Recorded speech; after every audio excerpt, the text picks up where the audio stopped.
God bless you. Our prosperity class series continues, and I intend to make everybody rich.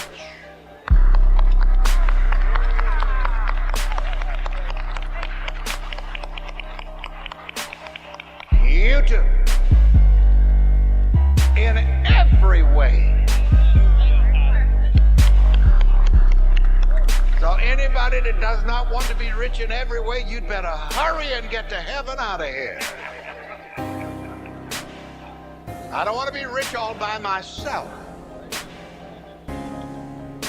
What did Jesus say? I am come that you might have life, and that you might have it more abundantly. And what was his mission statement? The Spirit of the Lord is upon me, because he has anointed me to preach the gospel to who? The poor. What is the gospel? The God spell, the good spell, the healing spell, the rich spell, the joy spell. You see, every mind is under some kind of spell. But the beauty of this teaching is that it makes us aware that we may choose our spell. I remember growing up in South Carolina in the country, and people would make the expression, I had a spell of sickness. Did you ever hear that? You know, people were greater metaphysicians than they ever realized. Now that is a fact, a spell. Rockefeller's under a spell. And when I figured that out, I got right under that same spell. Let me hear you say, learn, baby, learn. I figured that out. I said, you know those Rockefellers? They're under a spell. They're under a rich spell. And I want you to know that I have come to put a spell on you.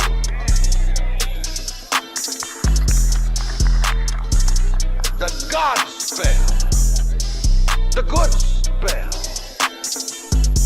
the healing spell, the rich in every way spell. Now that founder of the Rockefeller fortune, the old man John D. Rockefeller, he put a spell on everybody that would ever be born Rockefeller. You gotta learn how to study these things and not take all these spells that you don't want. I thank God I got fed up with having the flu every year. Oh, nasty thing. And it's been several years since I had that, and I plan never to have it again. Got enough of it. Everybody's got enough of it. I got enough of that. Don't need any more of that. Someone else has said, when you get enough of hell, you'll look for heaven. Got enough of being poor. Got enough of not having money.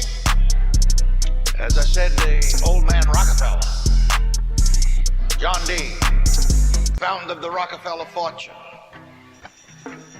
he cast a spell on all the Rockefellers. And that spell is still working. Of course, you know, that's over there in the commandments, if you know how to read the Bible and rightly divide the word of truth. The Lord of the law puts a spell on the children unto the third and fourth generation. Hey, Castro go crazy. See, and especially those of you who are parents, take note of what kind of spell you're putting on your children. You ought to bring them to the business of living, even if they don't know what the heaven's being talked about intellectually. Bring these kids to the business of living.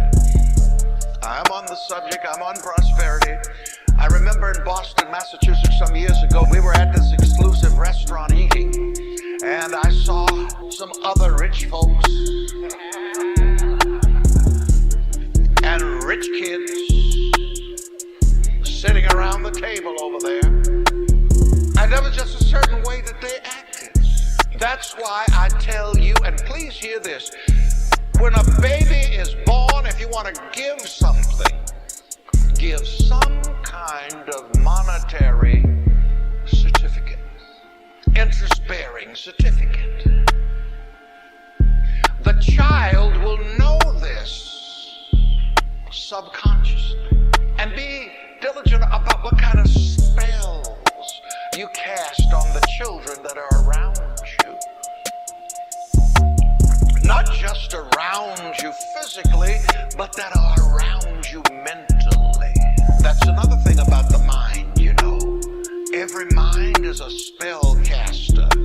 Be sure that you do not cast witchcraft, but rather richcraft.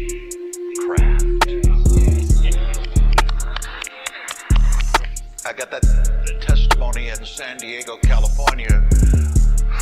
It's about 15 years ago or better, when a lady got up and told how her teenage son had been sick with something, and he couldn't play football in high school and all this, that, and the other. And so she brought him to one of my meetings in Philadelphia, and he was healed. And she said, you know, it took her a while before she would attend Rev Ike's meetings, because she said people had said, well, you know, Rev Ike uses witchcraft. The other lady got up and said, no, Rev Ike doesn't use witchcraft. Rev Ike uses richcraft.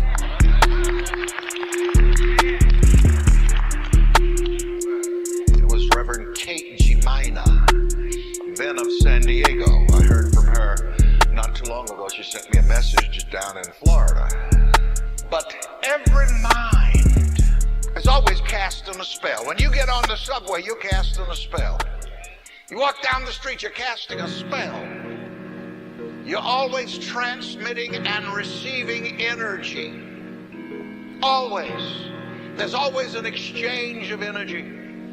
That's why the book tells us, keep thy heart with all diligence, for out of it are the issues of life.